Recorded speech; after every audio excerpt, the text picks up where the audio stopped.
जयशंकर प्रसाद जी। आज हमारी कविता का विषय है जयशंकर प्रसाद। जयशंकर प्रसाद की सुप्रसिद्ध रचना विश्वविख्यात रचना, जिसका विश्व की तमाम भाषाओं में अनुवाद किया गया, ऐसी रचना है कामायनी।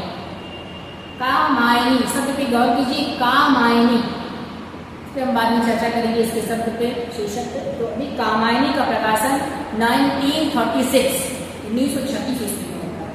तो कामायनी की जो पृष्ठभूमि है उस पर हम पहले की कक्षाओं में बात कर चुके हैं। आज जो है हम सीधा कामायनी के पाठ पर।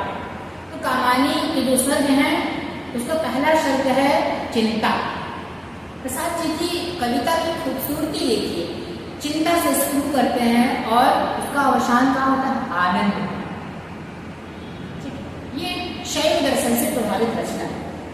तो चिंता सर्ग की जो पहली पंक्ति है, हाँ जानकारी के लिए बता दूं कि पूरा चिंता सर्ग है, उसके बाद श्रद्धा सर्ग जो आएगा और श्रद्धा तीसरा या चौथा सर्ग है होगा। तो उन सभी सर्गों में जो पहले के सर्ग हैं उनमें श्रृंगार छंद का प्रयोग किया गया है। तो कविता को समझने के लिए सबसे जरूरी बात होती है कविता के पाठ को समझना।